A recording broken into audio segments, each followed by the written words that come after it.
CPI നേതാവും മുൻ മന്ത്രിയുമായിട്ടുള്ള VS Sunilkumar telephone ലൈനിലുണ്ട്. Shri Sunilkumar, Suresh ഗോപിയുടെ സ്ഥാനാർത്ഥിത്വം ഏറെക്കുറെ ഉറപ്പിക്കുകയാണ്, പ്രഖ്യാപിക്കുകയായിരുന്നു വി മുരളീധരൻ ന്യൂസ് 18ന്റെ അഭിമുഖത്തിൽ Q18-ൽ.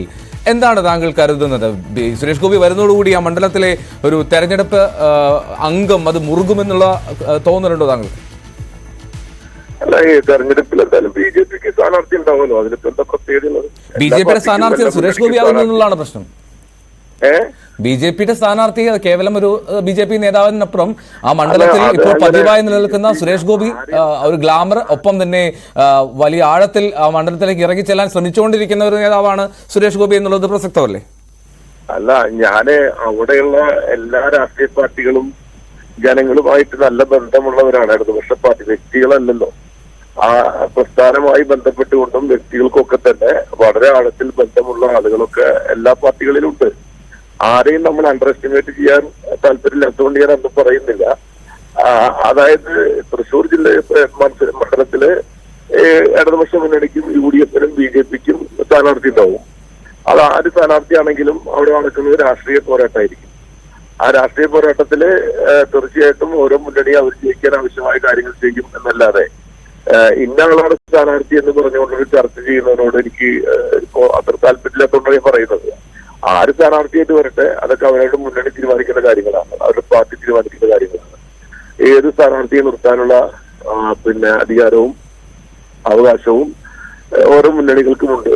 അവരുടെ സ്ഥാനാർത്ഥി നിർത്തുമ്പോൾ സ്വാഭാവികമായിട്ടും എല്ലാ ആളുകളും ആ മത്സരത്തിൽ ജനങ്ങളുമായി ബന്ധപ്പെട്ടുകൊണ്ട് വലിയ രാഷ്ട്രീയ പോരാട്ടം മറ്റെല്ലാ മണ്ഡലങ്ങളും നടക്കുന്ന പോലെ തൃശ്ശൂർ മണ്ഡലത്തിൽ നടക്കും. അല്ലാതെ തൃശ്ശൂരിന് മാത്രമായി എന്തെങ്കിലും പ്രത്യേകത ഉണ്ടാവുമെന്ന് ഞാൻ വിചാരിക്കുന്നില്ല.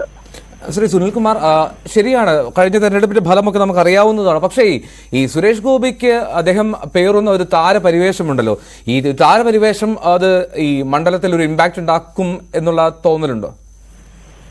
അല്ല, നിങ്ങൾ എന്താണ് നിങ്ങൾ ഈ ചർച്ചയിലൂടെ ഉദ്ദേശിക്കുന്നത് എനിക്ക് മനസ്സിലായില്ല.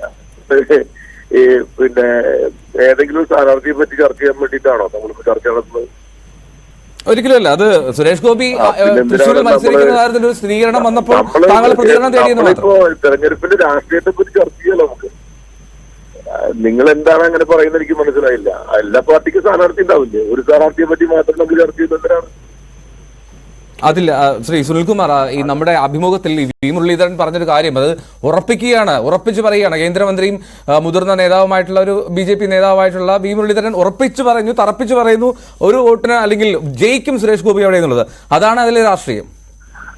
അല്ലെങ്കിൽ ഏതെങ്കിലും സ്ഥാനാർത്ഥി മത്സരിക്കുന്നവർ ഞങ്ങൾ പരാജയപ്പെടാനാണെന്ന് പറഞ്ഞിട്ട് ഏതെങ്കിലും സ്ഥാനാർത്ഥി മത്സരിക്കാറുണ്ടോ? അങ്ങനെ അങ്ങനെ പറയുന്നു എന്ന് കരുതി അതങ്ങനെ പറയുന്നത് ശരിയല്ലാന്നോ? അത് ശരിയാണെന്നോ നമ്മൾ പറയേണ്ട കാര്യം എന്താണ്?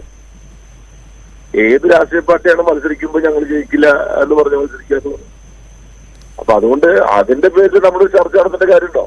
അല്ല, അതിൽ ഒരു തരത്തിലും അപ്പോൾ ഒരു സ്റ്റാർ വാല്യൂ എന്നുള്ള ഘടകം അവിടെ തൃശ്ശൂരിൽ ഏൽക്കില്ല, അത്രയല്ലേ ഉള്ളൂ. അതിലിപ്പോ നമ്മള് ജനങ്ങളാണല്ലോ ഇതൊക്കെ തീരുമാനിക്കുന്നത്.